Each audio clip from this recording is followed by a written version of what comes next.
മുഖാമുഖത്തിലേക്ക് സ്വാഗതം. ഈ ആഴ്ചയിൽ മുഖാമുഖത്തിൽ നമ്മളോടൊപ്പം പങ്കെടുക്കുന്നത് ശബരിമല അയ്യപ്പ സേവാ സമാജം സംസ്ഥാന ജനറൽ സെക്രട്ടറിയും കേരള ക്ഷേത്ര സംരക്ഷണ സമിതിയുടെ സംസ്ഥാന ജനറൽ സെക്രട്ടറിയുമായ സ്വാമി അയ്യപ്പദാസാണ്. നമസ്കാരം. നമസ്കാരം. അല്പം താമസിച്ചാണെന്ന് തോന്നുന്നത് താങ്കൾ സന്യാസ ജീവിതത്തിലേക്ക് കടന്നു വന്നത്. പൊതുരംഗത്തും സർവീസ് രംഗത്തും ഒക്കെ പ്രവർത്തിച്ചുകൊണ്ടിരിക്കുന്ന ഒരു കാലയളവിലാണ് ഈ മന്ത്രദീക്ഷ സ്വീകരിച്ചത്. ഇത്തിരി വൈകി ഇങ്ങനെ ഒരു തീരുമാനം എടുക്കാൻ എന്തായിരുന്നു പ്രേരണയായത്? അത് ശരിയായ ഒരു നിഗമനം അല്ല. എൻ്റെ നല്ല പ്രായത്തിൽ എന്ന് പറഞ്ഞാൽ 28ാമത്തെ വയസ്സിൽ 1978 ശബരിമലയിൽ വെച്ചാണ് സന്യാസ സ്വീകരണത്തിൻ്റെ ആദ്യപടി പൂർത്തിയായത്. മന്ത്രദീക്ഷ സ്വീകരിക്കാനായിട്ട് ഭാഗ്യം ലഭിച്ചത് ശബരിമല അയ്യപ്പൻ്റെ തിരുസന്നിധിയിൽ വെച്ച് തന്നെയാണ്. നൽകിയത് ശങ്കരാചാര്യ പരമ്പരയിലുള്ള കാഞ്ചി കാമകോടി പീഠം ശങ്കരാചാര്യ ജയേന്ദ്ര സരസ്വതി. അദ്ദേഹത്തിൽ നിന്ന് ശബരിമല അയ്യപ്പൻ്റെ പീഠത്തിൽ വെച്ച് പൂജിച്ച കാവ്യവസ്ത്രം ധരിച്ച് അയ്യപ്പദാസൻ എന്നുള്ള നാമധേയത്തോടുകൂടി ശബരിമലയിൽ നിന്ന് കൊളുത്തിയ ദീപശിഖയുമായി വൃശ്ചികം 1-ാം തീയതി മുതൽ ധനു 26 വരെയുള്ള 56 ദിവസം തമിഴ്നാട്ടിലെ പ്രധാനപ്പെട്ട 4 ജില്ലകളിൽ മീനാക്ഷിപുരം മതം മാറ്റത്തെ എതിർക്കാനും അതിനെ എതിർത്ത് പരാജയപ്പെടുത്താനും മാതൃസവിധത്തിലേക്ക് മതം മാറിപ്പോയവരെ തിരിച്ചു കൊണ്ടുവരാനും വേണ്ടി നടത്തിയ ഒരുപക്ഷെ ഐതിഹാസികം എന്ന് പറയാൻ കഴിയുന്ന ആ യാത്രയുടെ മുഖ്യ നേതൃത്വം നൽകിയത് ഇപ്പോൾ സ്വാമി അയ്യപ്പദാസ് എന്നറിയപ്പെടുന്ന ഞാനാണ്. അവിടെ മുതലാണ് എൻ്റെ സന്യാസ ജീവിതം ആരംഭിക്കുന്നത്. തീർച്ചയായിട്ടും കുടുംബത്തിലുള്ളവർ, പ്രത്യേകിച്ച് മാതാപിതാക്കൾ, അവർക്ക് തൻ്റെ മകൻ ഒരു സന്യാസ ജീവിതം സ്വീകരിക്കുന്നതിനോട് ഒട്ടും താല്പര്യം ഉണ്ടാവില്ല. എങ്ങനെയായിരുന്നു കുടുംബാംഗങ്ങളുടെ അല്ലെങ്കിൽ പ്രത്യേകിച്ച് മാതാപിതാക്കളുടെ ഒരു പ്രതികരണം? മാതാപിതാക്കൾ ഈ സമയത്ത് എൻ്റെ അച്ഛൻ, അമ്മ രണ്ടുപേരും ആദ്യം അതിനെ എതിർത്തെങ്കിലും അവൻ്റെ വഴി, അതുകൊണ്ട് അവൻ്റെ മാർഗത്തിൽ കൂടി അവൻ മുമ്പോട്ട് പോകട്ടെ എന്ന് ഒരു തീരുമാനം അവർ രണ്ടുപേരും കൂടി എടുക്കുകയും ബന്ധുക്കളായ ചിലരെങ്കിലും ജീവിതത്തിൽ നിന്ന് ഒളിച്ചോട്ടമാണ് ഈ കാണിക്കുന്നതെന്ന് അവകാശപ്പെടുകയും ചെയ്തു. ഇവിടെ ഞാൻ എൻ്റേത് എന്ന് പറയുന്ന സാധാരണ ജീവിതത്തിൽ പുലർത്തുന്ന യാതൊന്നും ഇതുവരെ പുലർത്താൻ എനിക്ക് സാധിച്ചില്ല. എനിക്ക് എൻ്റേത് എന്ന് പറയുന്നതിന് പകരം നമുക്ക് നമ്മുടേത് എന്ന് പറയാൻ കഴിയുന്ന ആ ഒരു ചിന്താഗതി ബാല്യത്തിൽ നിന്ന് കൗമാരത്തിലേക്ക് കടക്കുമ്പോൾ മുതൽ രൂഢമൂലമായതിൻ്റെ അടിസ്ഥാനത്തിലാണ് ഞാൻ സന്യാസത്തിലേക്ക് കടന്നത്. സർവീസിൽ പോലീസായിരുന്നു താങ്കളുടെ പ്രവൃത്തി മണ്ഡലം. പോലീസിൽ താങ്കൾ സന്യാസ വേഷത്തിലാണ് സേവനം അനുഷ്ഠിച്ചത്. പക്ഷേ ഈ വേഷത്തിൽ ഓഫീസിൽ പോകാൻ വേണ്ടി വളരെയധികം നിയമയുദ്ധങ്ങളൊക്കെ നടത്തേണ്ടി വന്നിട്ടുണ്ടെന്ന് ഞാൻ കേട്ടിട്ടുണ്ട്. എന്തായിരുന്നു ഈ ഒരു വേഷത്തിൽ തന്നെ ഓഫീസിൽ എത്തണം എന്നൊരു പിടിവാശിയാണോ എന്ന് എനിക്കറിയില്ല, അങ്ങനെ ഒരു തീരുമാനം എടുക്കാണ്ടായ കാര്യം? അതിനെക്കുറിച്ച് പഠിക്കാനും മനസ്സിലാക്കാനും ആരും ശ്രമിക്കാത്തത് കൊണ്ടാണ്. അതിനുള്ള അടിസ്ഥാനപരമായി ചൂണ്ടിക്കാണിക്കാൻ കഴിയുന്നത് ക്രൈസ്തവ മതവിശ്വാസികളായിട്ടുള്ള ക്രൈസ്തവ പുരോഹിതർ, അതുപോലെ തന്നെ കന്യാസ്ത്രീകൾ കോളേജുകളിൽ അധ്യാപകരായിട്ട് ജോലി നോക്കുന്നുണ്ട്. വളരെ അപൂർവമായിട്ട് ഡോക്ടർമാരായിട്ട് ജോലി നോക്കുന്നുണ്ട് കന്യാസ്ത്രീകൾ തന്നെ. അച്ഛന്മാർ പ്രൊഫസർമാരായിട്ട് ജോലി നോക്കുന്നുണ്ട്, അഡ്വക്കേറ്റന്മാരായിട്ട് ജോലി നോക്കുന്നുണ്ട്. കേരളത്തിൻ്റെ എന്നോടൊപ്പം തന്നെ എനിക്ക് തോന്നുന്നത് 1987 തോന്നുന്നു, രവി അച്ഛൻ എന്നു പേരുള്ള ഒരു ഫാദർ തന്നെ എന്നോടൊപ്പം ഓഫീസിൽ ജോലിക്ക് വന്നിട്ടുണ്ടായിരുന്നു. ഈ സാഹചര്യം അന്ന് നിലവിലില്ല. പക്ഷേ ഒരു സന്യാസിയെ ജനങ്ങൾ കണ്ടിരുന്നത് കർമ്മസന്യാസം എന്ന ഏറ്റവും മഹത്തായ ആ പാരമ്പര്യത്തിലുള്ള സന്യാസിമാരെ അത്യപൂർവമായിട്ട് അടുത്ത് പരിചയപ്പെടാൻ സാധിച്ചിട്ടുള്ളൂ. അങ്ങനെ പരിചയപ്പെടുമ്പോൾ സ്വാമി ചിന്മയാനന്ദനോ അല്ലെങ്കിൽ ആഗമാനന്ദ സ്വാമികളോ അതുപോലെയുള്ള ഒരു സമൂഹത്തിൽ പ്രവർത്തിച്ചിരുന്നത് ഏതു തരത്തിലായിരുന്നു? കർമ്മഫലം ഇച്ഛിക്കാതെ അവർ കർമ്മം ചെയ്തിരുന്നു. ഇവിടെ കർമ്മഫലം ഇച്ഛിച്ചില്ല ഞാനെന്ന് പറയുന്നില്ല.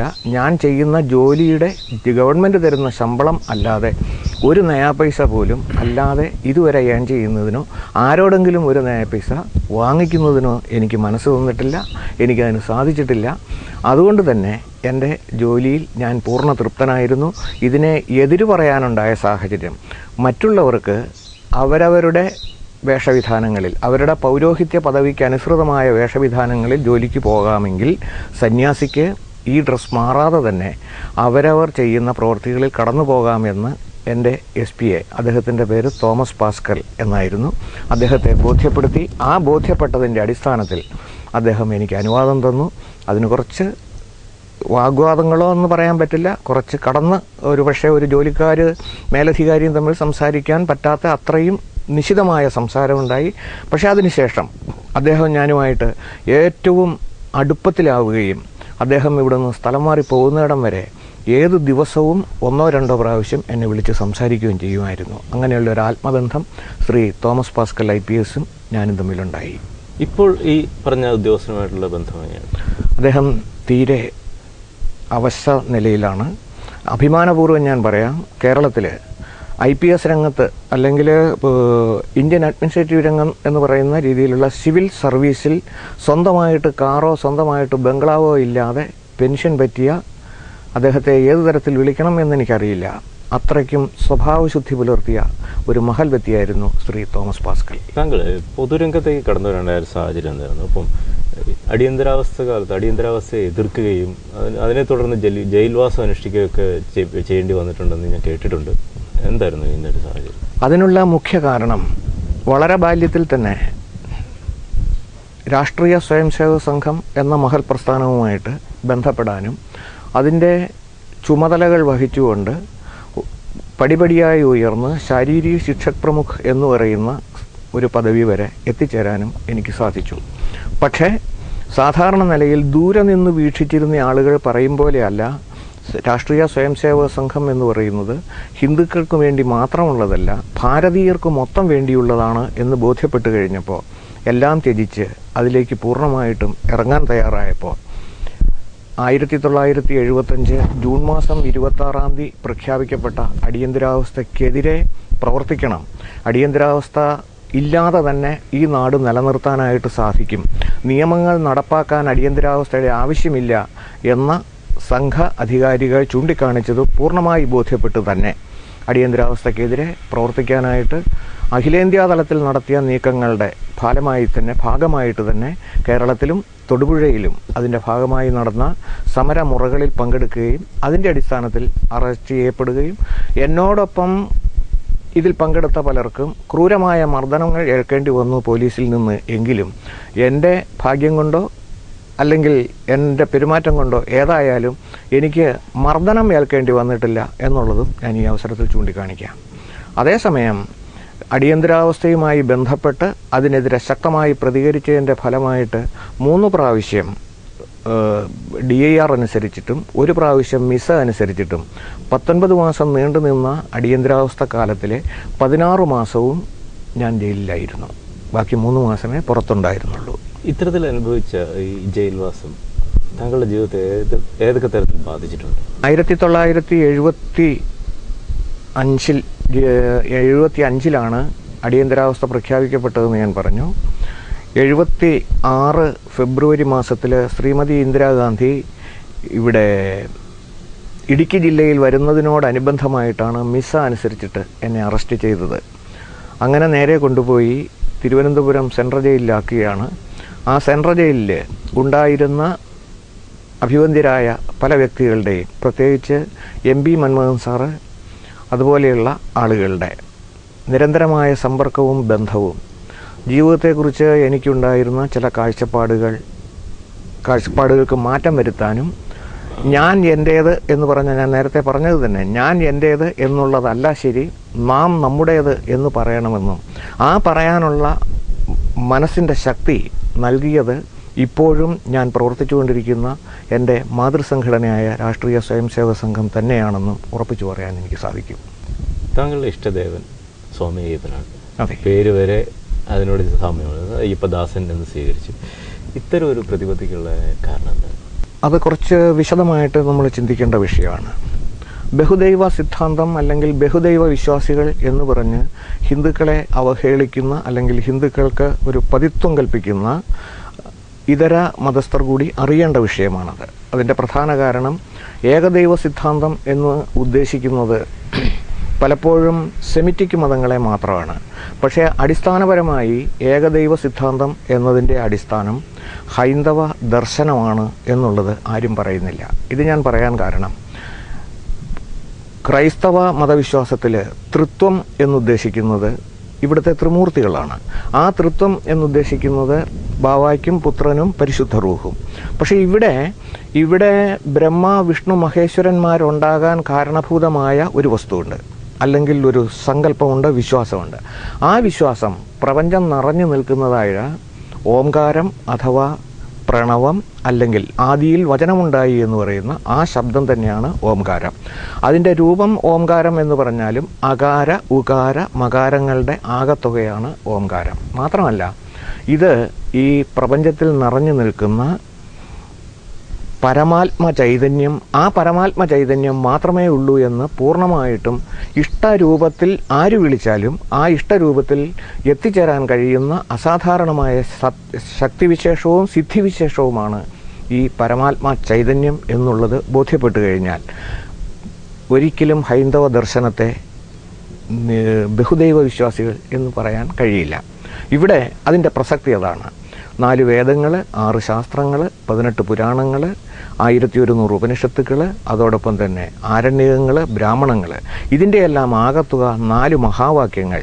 ഈശ്വരൻ ഒന്നു മാത്രം എന്ന് പറയുന്ന അഹം ബ്രഹ്മാസ്മിം, അയം ആത്മാ ബ്രഹ്മ, പ്രജ്ഞാനം ബ്രഹ്മ, തത്വമസി.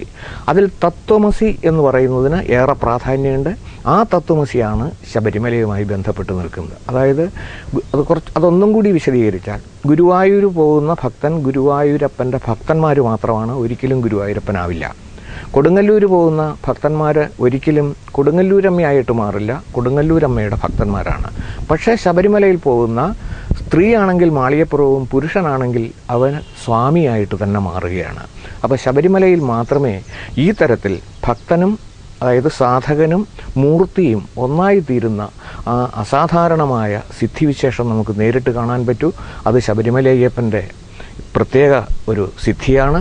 അദ്ദേഹത്തെ വിളിക്കുന്നത് ഭൂതനാഥൻ എന്നാണ് വിളിക്കുന്നത്. ആ ഭൂതനാഥൻ എന്ന് വിളിക്കാനുള്ള പ്രധാന കാരണം സകല ജീവജാലങ്ങളുടെയും ജീവന് ഉപാധിയായി നിൽക്കുന്ന അല്ലെങ്കിൽ ജീവൻ അടിസ്ഥാന കാരണമായ പരമാത്മ ചൈതന്യം തന്നെയാണ് ശബരിമല എന്നുള്ളതാണ്. അതുകൊണ്ടാണ് ശബരിമല അയ്യപ്പനെ ശ്രീ ഭൂതനാഥനേ എന്ന് വിളിക്കുന്നത്. രണ്ടാമത്തേത്, ശബരിമല അയ്യപ്പനെ വിളിക്കുന്നത് സ്വാമിയെ ശരണമയ്യപ്പ. സ്വാമിമാർ പരസ്പരം കാണുമ്പോഴും എന്താ സ്വാമി വിശേഷം എന്നാണ് ചോദിക്കുന്നത്, അല്ലാണ്ട് അയ്യപ്പ ഭക്തൻ എങ്ങോട്ടാണ് എന്നാരും ചോദിക്കുന്നില്ല. അപ്പോൾ സ്വന്തം നാമധേയം സ്വന്തം ഭക്തന്മാർക്ക് നൽകിയ ലോകത്തിലെ ഏക സങ്കേതം ശബരിമലയാണ്. അതാണ് ശബരിമലയുടെ പ്രത്യേകത. അതുകൊണ്ട് തന്നെ ആ മൂർത്തി എൻ്റെ ജീവിതത്തിൻ്റെ അവിഭാജ്യ ഘടകമാണ്. ഇന്നത്തെ നിലയിൽ സ്വാമി അയ്യപ്പദാസ് എവിടെങ്കിലും എത്തിയിട്ടുണ്ട് എങ്കിൽ ഒരുപക്ഷെ ഇതിന് കാരണമായി തീർന്ന, ഈ ഇൻ്റർവ്യൂവിന് പോലും കാരണമായി തീർന്ന ആ അവസ്ഥയ്ക്ക് അടിസ്ഥാന കാരണം സാക്ഷാൽ അയ്യപ്പൻ മാത്രമാണ്. സാധാരണ രീതിയിൽ സന്യാസിമാർ പൊതുവെ ആശ്രമവാസികളാണ്. ഇതിന് വ്യത്യസ്തമായിട്ട് താങ്കൾ സ്വന്തം വീട്ടിൽ താമസിക്കുന്നു, സ്വന്തം വാഹനം ഓടിച്ച് നടക്കുന്നു, പൊതുകാര്യങ്ങളിൽ ഇടപെടുന്നു. അറിഞ്ഞു വന്നിട്ടുള്ള സന്യാസ ജീവിതത്തിൽ നിന്നും തികച്ചും വ്യത്യസ്തമായൊരു കാര്യം, സന്യാസത്തെക്കുറിച്ച് നമ്മുടെ സങ്കല്പമാണ് ഇതിൻ്റെ അടിസ്ഥാനപരമായിട്ടുള്ള തെറ്റ്. എന്താ കാരണം വെച്ചാൽ, സന്യാസിയെ സംബന്ധിച്ച് സാധാരണ ജനങ്ങൾ ധരിച്ചു വച്ചിരിക്കുന്നത് ഏതെങ്കിലും ഒരു മരത്തിൻ്റെ ചുവട്ടിലോ ഗുഹയിലോ കാട്ടിലോ എവിടെയെങ്കിലും സ്വയമേവ താമസിച്ച് എനിക്ക് വേണ്ടി മാത്രം ജീവിക്കുന്ന, അതായത് അവരവർക്ക് വേണ്ടി മാത്രം ജീവിക്കുന്ന ആ ഒരവസ്ഥയിലുള്ള സന്യാസവും, അതിനെ നമുക്ക് വേണമെന്ന രീതിയിൽ വിളിക്കാൻ പറ്റും ധ്യാന സന്യാസം എന്ന്.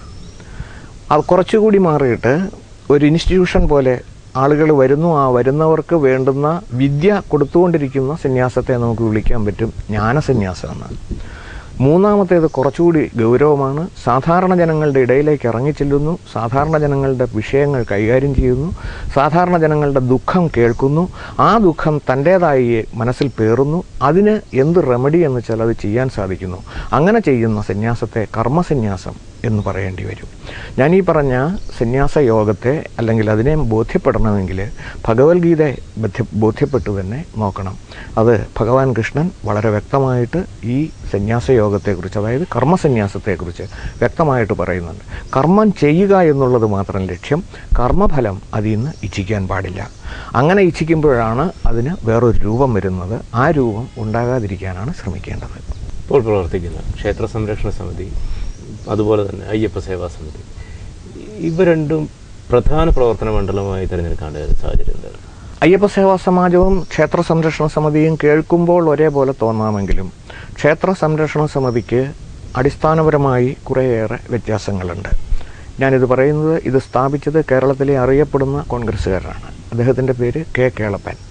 കേരള ഗാന്ധി എന്ന് ഖ്യാതിപെറ്റ വടക്കേ മലബാർകാരനായ കെ കേളപ്പൻ കേളപ്പജി തളി ക്ഷേത്ര സമരം നേതൃത്വം കൊടുത്തുകൊണ്ടാണ് മലബാർ ക്ഷേത്ര സംരക്ഷണ സമിതിക്ക് രൂപം നൽകിയത്. ആ മലബാർ ക്ഷേത്ര സംരക്ഷണ സമിതിയാണ് പിൽക്കാലത്ത് കേരള ക്ഷേത്ര സംരക്ഷണ സമിതി ആയത്. ആ ക്ഷേത്ര സംരക്ഷണ സമിതിയുടെ പ്രവർത്തനത്തിൽ ഇപ്പോൾ ക്ഷേത്ര സംരക്ഷണം എന്നതിൻ്റെ ഭാഗത്തിലേക്ക് വരുന്നേയുള്ളൂ. കഴിഞ്ഞ ഒരു 5 വർഷത്തിനപ്പുറത്ത് വരെ, ഇപ്പോൾ അത് സ്ഥാപിച്ചിട്ട് 46 വർഷമായി. ഒരു 40 വർഷം വരെ അതിൻ്റെ നിലപാടുണ്ടായിരുന്നത് കേരള ക്ഷേത്ര പുനരുദ്ധാരണ സമിതി എന്നായിരുന്നു എന്ന് ഞാൻ പലരോടും പറയാറുണ്ട്. ഇത് പറയാൻ കാരണം, ഇന്ന് കേരളത്തിലെ പുനരുദ്ധരിക്കപ്പെട്ട നശിപ്പിക്കപ്പെട്ടു പോയ പഴയ ക്ഷേത്രങ്ങൾ, അതിന് കാരണമായി തീർന്നത് ടിപ്പുവിൻ്റെ പടയോട്ടം, ഹൈദരിൻ്റെ പടയോട്ടം, അതെല്ലാം കഴിഞ്ഞ് ടിപ്പുവിൻ്റെയും ഹൈദരിൻ്റെയും പേര് പറഞ്ഞുകൊണ്ട് 1921 നടന്ന മാപ്പിള ലഹള, ഈ കാലഘട്ടത്തിലെല്ലാം നടന്ന ക്ഷേത്രധ്വംസനം, അതെല്ലാം ഇവിടുത്തെ ഹൈന്ദവ ജനത സ്വയമേവ ഏറ്റെടുത്തു എന്ന് മാത്രമല്ല, ആ ക്ഷേത്രങ്ങളെല്ലാം പുനരുദ്ധരിക്കപ്പെട്ടിരുന്നു. നിങ്ങൾ കേട്ടിട്ടുണ്ടാവും കുപ്രസിദ്ധമായ, ഞാൻ പറയുമ്പോൾ സുപ്രസിദ്ധമായ രാമസിംഹൻ കൊലക്കേസിൽ ആ രാമസിംഹൻ എന്ന് പറയുന്ന 2 സഹോദരങ്ങൾ, മുസ്ലിം സഹോദരങ്ങൾ മതം മാറി അവർ രാമസിംഹൻ എന്നും ദയാസിംഹൻ എന്ന പേരും സ്വീകരിച്ച് അവർ സ്വയമേവ നടത്തിയ നരസിംഹമൂർത്തിയുടെ ക്ഷേത്രം ഈ അടുത്ത നാളിലാണ് പുനരുദ്ധരിക്കപ്പെട്ടത്. അവിടെയും പോകാൻ എനിക്ക് ഭാഗ്യമുണ്ടായി. അപ്പോൾ ക്ഷേത്ര സംരക്ഷണ സമിതി എന്നുള്ളത് ഹൈന്ദവ തത്വസംഹിത അനുസരിച്ചിട്ട് ക്ഷേത്രാചാര വിശ്വാസങ്ങൾ ഊട്ടിയുറപ്പിക്കുകയും സാധാരണ ജനങ്ങൾക്ക് നൽകുകയും ചെയ്യുന്ന ഒരു സംഘടന എന്ന നിലയിൽ അതിനോട് അഭിവാഞ്ച കൂടുതൽ വന്നു. രണ്ടാമത്തേത് അയ്യപ്പ സേവാ സമാജം. അത് സേവനമാണ് അതിൻ്റെ മുഖമുദ്ര. അതിൻ്റെ ഏറ്റവും പ്രധാനപ്പെട്ട ദൗത്യം, ഏറ്റവും കൂടുതൽ ചൂഷണം ചെയ്യപ്പെട്ടുകൊണ്ടിരിക്കുന്ന അയ്യപ്പ ഭക്തന്മാർക്ക് അവരുടെ എല്ലാ തരത്തിലുമുള്ള ചൂഷണത്തിൽ നിന്ന് വിമുക്തമായിട്ടുള്ള ഒരു തീർത്ഥാടന കാലയളവ് പ്രദാനം ചെയ്യുക എന്നുള്ള നിലയിൽ അതിനു വേണ്ടിയിട്ടാണ് ഇത് തുടങ്ങിയത്. അത് തുടങ്ങിയതിൽ ഓരോ അയ്യപ്പ സേവാ കേന്ദ്രങ്ങളും 25 കിലോമീറ്റർ യാത്ര ചെയ്യുമ്പോൾ ഒരു അയ്യപ്പ സേവാ കേന്ദ്രം കാണണം. അങ്ങനെ സ്വാമിമാർ സ്വയം പര്യാപ്തതയിൽ എന്ന് പറഞ്ഞു കഴിഞ്ഞാൽ അന്നദാനം ഉൾപ്പെടെ ഇൻഫർമേഷൻ, അതുപോലെ തന്നെ വാഹനങ്ങൾക്ക് എന്തെങ്കിലും കേടുപാടുകൾ വന്നാൽ അത്, അതേപോലെ തന്നെ എന്തെങ്കിലും ആതുര ശുശ്രൂഷ ആവശ്യമായി വന്നാൽ അത്, എന്ന് വെച്ചാൽ ഡോക്ടറുടെ സേവനം, ഇതെല്ലാം ഒരു സേവാ കേന്ദ്രത്തിൽ വന്നാൽ ലഭ്യമാക്കത്തക്ക നിലയിലുള്ള നടപടിക്രമങ്ങൾ ചെയ്യുമ്പോൾ, അതായത് സേവനം, അതായത് സർവീസ്, ആ സർവീസിന് മുൻകൈ എടുത്തു നിൽക്കുന്നത് അയ്യപ്പ സേവാ സമാജം. അത് എൻ്റെ മനസ്സുമായി ബന്ധപ്പെട്ടു പോകാനായിട്ട് ഏറ്റവും നല്ല ഒരു മാധ്യമം എന്ന നിലയിൽ അതും, ആധ്യാത്മിക രംഗത്ത് നിൽക്കുന്ന ഇതും, രണ്ടിലും ഞാൻ ഉത്തരവാദിത്വം വഹിക്കാതെ വന്നു. പക്ഷേ അതിൻ്റെ ഉത്തരവാദിത്വം എൻ്റെ ചുമലിലേറി.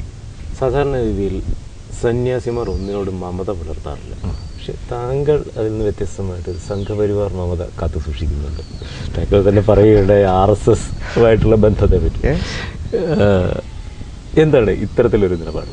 രാഷ്ട്രീയ സ്വയംസേവക സംഘത്തെക്കുറിച്ച് ദൂരെ നിന്നുകൊണ്ടുള്ള കാഴ്ചപ്പാടാണ് പലരും കാത്തു സൂക്ഷിക്കുന്നത്.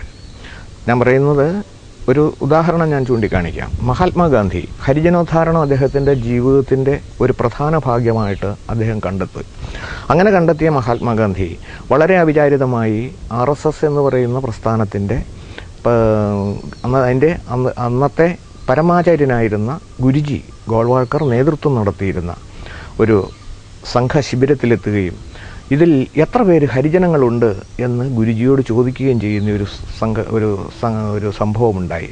ആ സംഭവത്തിൽ ഗുരുജി പറഞ്ഞു, അങ്ങ് തന്നെ അവരോട് ചോദിച്ചോളൂ, ഹരിജനങ്ങൾ എത്രയുണ്ടെന്ന് അവരോട് ചോദിച്ചു, അത് അവർ തന്നെ പറയും. മഹാത്മാഗാന്ധി ആ ഇരുന്നിരുന്ന കുട്ടികളുടെ അങ്ങേയറ്റം മുതൽ ഇങ്ങേയറ്റം വരെ ചോദിച്ചു, നിങ്ങൾ ഏതാണ് ജാതി എന്നുള്ള നിലയിൽ ചോദിച്ചപ്പോൾ അവർ പറഞ്ഞു, ഞങ്ങൾ ഹിന്ദുക്കളാണ്, ഞാൻ ഹിന്ദുവാണ്. അങ്ങേയറ്റം മുതൽ ഇങ്ങേയറ്റം വരെയുള്ള ഒരു മുഴുവനും ഞാൻ ഹിന്ദു. ആ ഹിന്ദുവിൽ ഏതാണെന്ന് ചോദിച്ചു കഴിഞ്ഞപ്പോൾ അതിനവർക്ക് മറുപടിയില്ല. ആത്യന്തികമായിട്ട് ആ കുട്ടികൾ ഞാൻ ഹിന്ദുവാണ് എന്ന പദത്തിൽ ഉറപ്പിച്ചു നിൽക്കുന്നു. അപ്പോൾ ഹിന്ദു എന്ന് പറയുന്നത് ഇപ്പോൾ പലരും ധരിച്ചു വച്ചിരിക്കുന്നത് നായർ, നമ്പൂതിരി, ഈഴവൻ, ഹരിജൻ, ഈ 4 വിഭാഗങ്ങളിലും അതിനോട് താഴെയുള്ള അല്ലെങ്കിൽ അതിനോടനുബന്ധമായി നിൽക്കുന്ന 126ഓളം വരുന്ന ഷെഡ്യൂൾഡ് കാസ്റ്റ്, ഷെഡ്യൂൾഡ് ട്രൈബ് വിഭാഗങ്ങളും ഹരിജനങ്ങൾ ഉൾപ്പെടുന്ന അവരും മാത്രമേ ഹിന്ദുക്കളുള്ളൂ എന്നുള്ള കൺസെപ്റ്റ് സൂക്ഷിക്കുന്നത് കൊണ്ടാണ് RSS എന്ന് പറയുന്ന പ്രസ്ഥാനം ഹിന്ദു വർഗീയവാദം പരത്തുന്നു എന്ന് പറയുന്നത്. യഥാർത്ഥത്തിൽ ഹിന്ദു എന്നുദ്ദേശിക്കുന്നത് ഹിന്ദുസ്ഥാൻ എന്ന പേരിൽ വന്നതാണ്. ആ ഹിന്ദുസ്ഥാൻ എന്ന് പറയാനുള്ള കാരണം നമ്മൾ സ്വയം പറഞ്ഞതല്ല. ഇന്നത്തെ അഫ്ഗാനിസ്ഥാൻ എന്ന് പറയുന്നത് അന്നത്തെ പേർഷ്യ ഉൾപ്പെടുന്ന ഭാഗമാണ്. അവരാണ് വിളിച്ചത് അൽ ഹിന്ദ് എന്ന പദത്തിൽ നിന്നാണ് ഹിന്ദുസ്ഥാൻ എന്ന പദം ഉരുത്തിരിഞ്ഞുണ്ടായത്. സിന്ധു നാഗരികത പുലർത്തുന്ന, ജീവിതചര്യ പുലർത്തുന്ന ആളുകൾ എന്ന അർത്ഥത്തിൽ സിന്ധുക്കളാകുമായിരുന്ന നമ്മൾ പേർഷ്യൻ ഭാഷയിൽ സാ എന്ന അക്ഷരത്തിനു പകരം ഹ ഉപയോഗിച്ചതിൻ്റെ അടിസ്ഥാനത്തിലാണ് ഹിന്ദുക്കളായത്. അല്ലെങ്കിൽ നമ്മൾ സിന്ധുക്കളാകുമായിരുന്നു. അപ്പോൾ അതിനോട് എനിക്ക് കൂടുതൽ ബന്ധമുണ്ട് എന്ന് പറയാൻ, അല്ലെങ്കിൽ താല്പര്യമുണ്ടെന്ന് പറയാൻ, ഞാൻ എൻ്റെ രാജ്യത്തെക്കുറിച്ച്, അതിൻ്റെ പൗരാണികതയെക്കുറിച്ച്, അതിൻ്റെ അഭിമാനത്തെക്കുറിച്ച്, അതിൻ്റെ പൂർവ്വകാല പാരമ്പര്യത്തെക്കുറിച്ച് പൂർണ്ണമായിട്ടും ഞാൻ അഭിമാനിക്കുന്നു. ആ അഭിമാനം നിലനിർത്തിക്കൊണ്ട് തന്നെ ഇത് കൊടുക്കാൻ കഴിയുന്ന, ആവശ്യപ്പെടുന്ന സകല സ്ഥലങ്ങളിലും എൻ്റെ മനസ്സിലുള്ളത് ഞാൻ തുറന്നു കൊടുത്തുകൊണ്ടിരിക്കുന്നു. സമീപകാലത്ത്, അതായത് 2 വർഷം മുമ്പ് തൊടുപുഴയിൽ നടന്ന് താങ്കൾ മുൻകൈ എടുത്ത് ഇവിടെ കൊണ്ടുവന്ന അയ്യപ്പസത്രം പരിപാടി നല്ല വിജയമായിരുന്നു. പക്ഷെ അതിനുശേഷം വന്ന കുറച്ച് വിവാദങ്ങൾ, അത് ശരിക്കും ആ ഒരു അയ്യപ്പസത്രം എന്ന പ്രോഗ്രാമിൻ്റെ നിറം കെടുത്തി കളയുകയുണ്ടായി. ഇത്തരത്തിലൊരു വിവാദം ഉണ്ടായത് ആരുടെയെങ്കിലും ഒരു അസൂയ കൊണ്ടുണ്ടായതാണോ അതോ ധനാസക്തി കൊണ്ടുണ്ടായ ഒരു പ്രശ്നമായിരുന്നത്? എന്താണ് ശരിക്കും സംഭവിച്ചത്? അയ്യപ്പസത്രത്തെ നമ്മൾ വിലയിരുത്തുമ്പോൾ ഒരു തരത്തിലോ 2 തരത്തിലോ പോരാ. അതൊരിക്കലും അതിൻ്റെ ജനറൽ കൺവീനർ ആയിരുന്നു എന്ന കാരണം കൊണ്ട് ഞാനതിൻ്റെ ധനമാർഗങ്ങളെക്കുറിച്ചോ ധനസമ്പാദനത്തെക്കുറിച്ചോ ഞാൻ ശ്രദ്ധിച്ചിരുന്നില്ല എന്നുള്ളത് സത്യമാണ്. അത് പേരിനു വേണ്ടി ഉപയോഗിക്കാൻ എനിക്ക് ആവശ്യമുണ്ടായിരുന്നില്ല. ആർക്കെങ്കിലും അതിനകത്ത് താല്പര്യമുണ്ടായിരുന്നെങ്കിൽ ഞാൻ അതിനകത്ത് എതിര് നിന്നിട്ടുമില്ല. കാരണം കേരളത്തിലെ, അഭിമാനത്തോടെ തന്നെ പറയാം, കേരളത്തിൽ ഏറ്റവും കൂടുതൽ ദൂരം എല്ലാ ദിവസവും സഞ്ചരിച്ചുകൊണ്ടിരിക്കുന്ന വ്യക്തികളിൽ ഒരാൾ ഞാനാണ്. കേരളത്തിൽ ഏറ്റവും കൂടുതൽ പ്രഭാഷണങ്ങൾ നടത്തുന്ന വ്യക്തി, അതും എനിക്ക് അഭിമാനമായിട്ട് തന്നെ പറയാൻ കഴിയും, ഞാൻ തന്നെയാണ്. ശരാശരി ഒരു വർഷത്തിൽ 200 മുതൽ 250 വരെ പ്രഭാഷണങ്ങൾ എനിക്ക് നടത്താൻ സാധിക്കുന്നുണ്ട്. അവിടെയെല്ലാം ഞാൻ അയ്യപ്പ പ്രാധാന്യത്തെക്കുറിച്ചും അയ്യപ്പ സ്വാമിയുടെ പ്രാഗൽഭ്യത്തെക്കുറിച്ചും പറയാറുണ്ടെങ്കിലും ഇവിടെ അയ്യപ്പസത്രം എന്ന മഹത്തായ ഈ കൺസെപ്റ്റിൽ കൊണ്ടുവരാൻ കാരണം 18 വിഷയങ്ങൾ, സാധാരണക്കാർക്ക് അറിയാൻ കഴിയാത്ത 18 വിഷയങ്ങൾ, അതിൻ്റെ ജ്ഞാനമാർഗത്തെക്കുറിച്ച് മാത്രം ഞാൻ ചിന്തിച്ചു. അല്ലാത്ത മാർഗത്തെക്കുറിച്ചോ അല്ലെങ്കിൽ അതിൻ്റെ കർമ്മഫലം ഇച്ഛിച്ച ആളുകൾ ആരെങ്കിലും ഉണ്ടായിരുന്നോ എന്ന് ചോദിച്ചാൽ അതിന് മറുപടി പറയാൻ എനിക്ക് ബുദ്ധിമുട്ടുണ്ട്. എൻ്റെ അറിവിൽ അങ്ങനെ പറയാൻ പറ്റില്ല. പക്ഷെ ആത്യന്തികമായിട്ട് അത് വന്നത്, അതിന് തയ്യാറാക്കിയ പ്രസാദങ്ങളോ അല്ലെങ്കിൽ അതുപോലെയുള്ള കാര്യങ്ങളോ ഒക്കെ കുറച്ച് നഷ്ടം വന്നിട്ടുണ്ടെന്നുള്ളത് സത്യമാണ്. അത് പിടിപ്പുകേട് കൊണ്ടോ ഇതൊന്നുമല്ല. ഇപ്പം തന്നെ ശബരിമല ഉണ്ടായ ആ ഉണ്ണിയപ്പ വിവാദം പോലെ തന്നെ, അതുകൊണ്ട് തന്നെ ആധികാരികമായിട്ട് പറയാൻ കഴിയും, കേടുവന്ന യാതൊരു സാധനങ്ങളും കൊടുത്തില്ല. ആ അരവണ പായസമാകട്ടെ ഉണ്ണിയപ്പമാകട്ടെ ഇവിടെ നശിപ്പിക്കപ്പെടുകയാണ് ചെയ്തത്. അങ്ങനെ നശിപ്പിച്ച കളയാൻ കാരണം അത് ഉപയോഗശൂന്യമായതുകൊണ്ടല്ല, വിഷമായതുകൊണ്ടല്ല. ഇവിടെ ഉണ്ണിയപ്പത്തിന് ഉപയോഗിക്കുന്നത് ഉണക്കലരിപ്പൊടിയും ശർക്കരയാണ് പ്രധാന കണ്ടൻറ്റ്, പിന്നെ നെയ്യാണ്. ആ സാധനം ഒരിക്കലും വിഷമാവില്ല. അതുകൊണ്ടല്ല, ഉപയോഗശൂന്യം എന്നോ സ്വാദുവ്യത്യാസം വരുന്നതോ എന്ന് തോന്നലുകൊണ്ട് അത് കൊടുക്കാതിരുന്നു. അങ്ങനെ കുറച്ച് പൈസ അല്ലെങ്കിൽ ഒരു 1-2 ലക്ഷം രൂപയുടെ വ്യത്യാസം വന്നിട്ടുണ്ട്. ആ വ്യത്യാസം ആരുടെയെങ്കിലും മനഃപൂർവ്വമായ ഇടപെടൽ കൊണ്ടുണ്ടായതാണെന്ന് ഞാൻ വിശ്വസിക്കാതിരിക്കാനാണ് ആഗ്രഹിക്കുന്നത്. തൊടുപുഴയിൽ അയ്യപ്പസത്രം നടന്ന അവസരത്തിൽ പറയുകയുണ്ടായത് എല്ലാ വർഷവും കേരളത്തിൽ ഇതുപോലെ അയ്യപ്പസത്രം സംഘടിപ്പിക്കുന്നു. പക്ഷേ അതിനുശേഷം എനിക്ക് തോന്നുന്നു തൊടുപുഴയിലിന് ശേഷം പാലക്കാടോ മറ്റോ ആയിരുന്നു പ്ലാൻ ചെയ്തിരുന്നത്. അവിടെ പൂർണ്ണ വിജയമായിട്ട് നടന്നോ എന്ന് എനിക്ക് അറിയില്ല. അതിനുശേഷം പക്ഷേ അയ്യപ്പസത്രം എന്നൊരു പരിപാടിയെ പറ്റി കേൾവി പോലും ഉണ്ടായിട്ടുമില്ല. എന്താ സംഭവം? അയ്യപ്പസത്രം നിന്നിട്ടില്ല. പക്ഷേ ഈ 2 സംഘടനകളുടെ ചുമതല വഹിച്ചിരുന്നത് എല്ലാവരും അയ്യപ്പസത്രത്തിൻ്റെ ചുമതല എനിക്ക് തന്നെ എന്നുള്ളതാണ് എല്ലാവരും ധരിച്ചിരിക്കുന്നത്. അതാണ് ഈ ചോദ്യത്തിൻ്റെ മുഖ്യ കാരണം. പക്ഷേ അയ്യപ്പസത്രം എന്നത് അതിന് നേതൃത്വം കൊടുക്കുന്നതിൽ ഒരു ഭാഗം മാത്രം, അല്ലെങ്കിൽ അതിലൊരു ആണിക്കല്ലിൽ ഒരാൾ ഞാനാണ് എന്നുള്ളതിൽ കവിഞ്ഞ് അതിൻ്റെ പൂർണ്ണ ഉത്തരവാദിത്വം, അയ്യപ്പസത്രം ഒരു രജിസ്ട്രേഡ് ഓർഗനൈസേഷനാണ്. അതിൽ ചില ആളുകൾ മാറ്റേണ്ടുന്നതോ അല്ലെങ്കിൽ മാറേണ്ടുന്നതോ ആയ സാഹചര്യമുണ്ടെന്ന് മറ്റുള്ളവർക്ക് ബോധ്യപ്പെട്ടു. അപ്പോഴേക്കും ഇതോടനുബന്ധമായിട്ടുള്ള ഞാൻ ഉത്തരവാദിത്വം വഹിക്കുന്ന മറ്റ് സംഘടനകളിൽ ചിലതിൻ്റെ ഭാരിച്ച ദൗത്യം ഏറ്റെടുക്കേണ്ടി വന്നപ്പോൾ പാലക്കാട് നടന്ന അയ്യപ്പസത്രത്തിൽ നമുക്ക് അത് ഭംഗിയായി നടന്നു എന്നുള്ളതിൽ കവിഞ്ഞ തൊടുപുഴ നടന്നിടത്തോളം വിപുലമായിട്ടുള്ള ഒരു പരിപാടി ആയിരുന്നില്ല. ദൈനംദിനം നടക്കേണ്ടുന്ന കാര്യങ്ങൾ കൃത്യമായി നടന്നു. പക്ഷേ അവിടെ ഏറ്റവും അതിശയകരമായ വസ്തുത, ഈ പ്രതിഷ്ഠ നിർവഹിക്കുന്ന സമയത്ത് പരുന്തു വരിക എന്ന് പറയുന്നത് അസാധാരണമായ, പാലക്കാടിനെ പോലെയുള്ള ഒരു സ്ഥലത്ത് അസാധാരണമായിട്ടുള്ള ഒരു കാഴ്ചയായിരുന്നു. അതുകൊണ്ട് അവിടുത്തെ ജനങ്ങൾ അത് പൂർണ്ണമായിട്ടും ഹൃദയത്തിലേറ്റാൻ തയ്യാറായി. അതിനുശേഷം തൊട്ടടുത്ത് നടത്തേണ്ടുന്നത് തിരുവനന്തപുരത്തായിരുന്നു. പക്ഷെ അപ്പോഴേക്കും വളരെ പ്രധാനപ്പെട്ട 1-2 വിഷയങ്ങളിൽ എനിക്ക് മുൻകൈ എടുക്കേണ്ട സാഹചര്യം വന്നപ്പോൾ ആ സാഹചര്യത്തിൽ അത് ചെയ്യാൻ കഴിയാതെ വന്നതാണ്. അടുത്ത വർഷത്തിൽ അയ്യപ്പസത്രം നടക്കും എന്ന കാര്യം ഉറപ്പു നൽകാൻ പറ്റും. നമുക്ക് തൊടുപുഴയിലെ ചില സംഭവവികാസങ്ങളിലേക്ക് വരാം. അടുത്ത കാലത്തുണ്ടായ ഒരു വിവാദമാണ് ഈ സ്ഥലങ്ങളിൽ അല്ലെങ്കിൽ റോഡുകളുടെ പുനർനാമകരണം, അല്ലെങ്കിൽ ജംഗ്ഷനുകൾക്ക് പേരുകൾ നൽകുന്നത്. വളരെ വിവാദമായി പ്രശ്നങ്ങളുമായതാണ്. ഇതിൻ്റെയൊക്കെ പിന്നിൽ പ്രവർത്തിച്ച ഒരു ലക്ഷ്യം എന്ന് പറയുന്നത് ഒരു ഹിന്ദുത്വവൽക്കരണമാണ് എന്ന് ഞങ്ങളുടെ മുഖാമുഖം പരിപാടിയിൽ ഒരു മുൻ ചെയർമാൻ പറയുകയുണ്ടായി. താങ്കൾ എങ്ങനെ പ്രതികരിക്കുന്നു? ഹിന്ദുത്വവൽക്കരണം എന്ന് പറയുന്ന അത് മാത്രം കാണാൻ കഴിയുന്ന കണ്ണ് എന്നുദ്ദേശിക്കുമ്പോൾ ഈ കഴിഞ്ഞ 60 വർഷം കൊണ്ട് കേരളത്തിലെ ഹൈന്ദവ ജനതയ്ക്ക് ഏറ്റവും കൂടുതൽ നാശനഷ്ടങ്ങളും അവരുടെ വിശ്വാസങ്ങൾക്ക് ഏറ്റവും കൂടുതൽ നഷ്ടങ്ങളും ഉണ്ടാക്കിയ കഥകൾ ഇപ്പോൾ നമുക്ക് ഓർമ്മിക്കേണ്ടതായി വരികയാണ്. കാരണം 1956 ആദ്യമായിട്ട് കമ്മ്യൂണിസ്റ്റ് പാർട്ടി അധികാരത്തിലേറുന്നത്. ആ പ്രസ്ഥാനത്തിന് അന്ന് കാരണം അവർ സാധാരണ ജനങ്ങളോട് പറഞ്ഞത്, ശബരിമല തീവച്ച് നശിപ്പിച്ച സംഭവം നിങ്ങൾക്കറിയണ്ടേ, ഞങ്ങളെ അധികാരത്തിലേറ്റു. ജനങ്ങൾ ശബരിമലയോടുള്ള സ്നേഹം കൊണ്ടാണല്ലാതെ EM ശങ്കരൻ നമ്പൂതിരിപ്പാടിനോടോ കമ്മ്യൂണിസ്റ്റ് മാർക്സിസ്റ്റ് പാർട്ടിയോടോ ഉള്ള സ്നേഹം കൊണ്ടല്ല 1956 ഈ സംഭവം നടന്നത്, അല്ലെങ്കിൽ കമ്മ്യൂണിസ്റ്റ് പ്രസ്ഥാനം അധികാരത്തിലേറിയത്. പക്ഷേ ശബരിമല തീവച്ച സംഭവം ഇന്നും അജ്ഞാതമായ കാരണങ്ങളാൽ ഇരുമ്പുമറയുടെ അങ്ങേവശത്ത് തന്നെ വെച്ചിരിക്കുകയാണ്. അത് പുറത്തെടുത്തിട്ടില്ല. എന്തുമാവട്ടെ, അന്ന് അതിനുശേഷം വന്ന ഭൂപരിഷ്കരണ നിയമം ഞാൻ പറയാതെ തന്നെ നിങ്ങൾക്കറിയാം. ഇവിടുത്തെ ഏറ്റവും കൂടുതൽ ഭൂസ്വത്ത് കൈവശം വച്ചിട്ടുള്ള ആളുകളെ ആരെയും, അത് ആരെന്ന് ഞാൻ പറയുന്നില്ല, വ്യക്തമാക്കുന്നില്ല, ഭൂസ്വത്ത് കൈവശം വച്ചിട്ടുള്ളവർക്ക് ആർക്കും ബാധകമാകാതെ റബ്ബർ തോട്ടങ്ങളോ തേയിലത്തോട്ടങ്ങളോ ഏലത്തോട്ടങ്ങളോ ഇതിനുള്ളിൽ ഉൾപ്പെടുത്താതെ സാധാരണക്കാരെ ബാധിക്കുന്നതായ നിലത്തിൽ നെൽവയലുകളും തെങ്ങിൻ തോപ്പുകളും, കാരണം നെൽവയലുകൾ ഏറ്റവും കൂടുതലുണ്ടായിരുന്നത് ഇവിടുത്തെ ക്ഷേത്രങ്ങൾക്കാണ്, തെങ്ങിൻ തോപ്പുകൾ ഏറ്റവും കൂടുതലുണ്ടായിരുന്നത് ഹയർ കാസ്റ്റ് എന്ന് വേണമെങ്കിൽ പറയാവുന്ന നമ്പൂതിരിമാരുടെ കുടുംബത്തിലാണ്. അതുകൊണ്ട് വന്ന ദൂഷ്യം ഈ ഭൂപരിഷ്കരണ നിയമത്തിൽ പിടിച്ചെടുക്കപ്പെട്ട ഭൂമി മുഴുവനും ഇവിടുത്തെ ക്ഷേത്രങ്ങളുടേതായിരുന്നു. ആ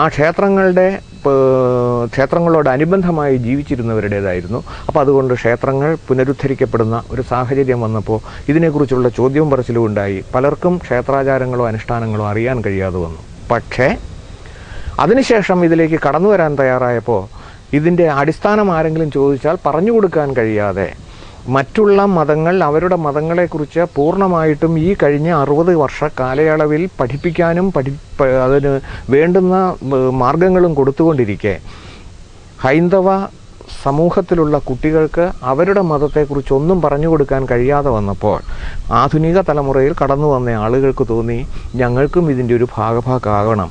അങ്ങനെ തോന്നിയ തോന്നലിൻ്റെ അടിസ്ഥാനത്തിൽ വീരശിവജിയുടെയോ അല്ലെങ്കിൽ റാണ പ്രതാപ് സിംഹൻ്റെയോ ഭഗത് സിംഗിൻ്റെയോ സ്വാമി വിവേകാനന്ദൻ്റെയോ ഒക്കെ പേരുകൾ അവരുടെ മനസ്സിൽ കടന്നു വന്നത് അവർ ഉപയോഗിക്കാൻ പോയത് ഹിന്ദുത്വവൽക്കരണമാണെന്ന് പറയുന്നതിനോട് യോജിക്കാൻ പറ്റുന്നില്ല.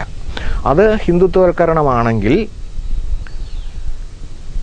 കേരള ക്ഷേത്ര സംരക്ഷണ സമിതിയുടെ സ്ഥാപകൻ ഞാൻ പറഞ്ഞു കേളപ്പൻ, അദ്ദേഹം നായരായിരുന്നു. പക്ഷെ അദ്ദേഹം നായർ എന്ന പദം ഉപേക്ഷിച്ചയാളാണ്. അത് ഉപേക്ഷിക്കാനുണ്ടായ സാഹചര്യം മന്നത്ത് പത്മനാഭ പിള്ളയായിരുന്നത് മന്നത്ത് പത്മനാഭനും ആർ ശങ്കറും ചേർന്ന് തയ്യാറാക്കിയ ഒരു ഹിന്ദു മഹാമണ്ഡലം ഇവിടെ ഉണ്ടായിരുന്നു. അവരാരും വർഗീയവാദികളാണെന്ന് ഇതുവരെ ആരും പറഞ്ഞിട്ടില്ല. അങ്ങനെ ഹിന്ദു മഹാമണ്ഡലത്തിൻ്റെ പ്രവർത്തനങ്ങൾ സുഗമമാക്കുന്നതിനാണ് കേളപ്പൻ നായർ പദം ഉപേക്ഷിച്ചത്. അതിനുവേണ്ടി തന്നെയാണ് MP മന്മഥൻ അതിനോടനുബന്ധമായിട്ട് നായർ പദം ഉപേക്ഷിച്ചത്.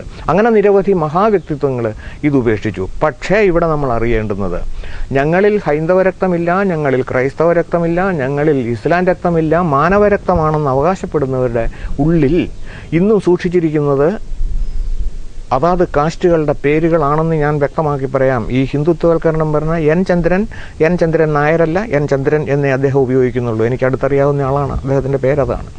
പക്ഷേ ഇതിൻ്റെ പോളിറ്റ് ബ്യൂറോ അംഗമായിട്ടുള്ള എസ് രാമചന്ദ്രൻ എന്ന് പറഞ്ഞാൽ അദ്ദേഹത്തിന് പോരാ, അദ്ദേഹം ഉപയോഗിക്കുന്ന എസ് രാമചന്ദ്രൻ പിള്ള എന്ന് തന്നെയാണ്.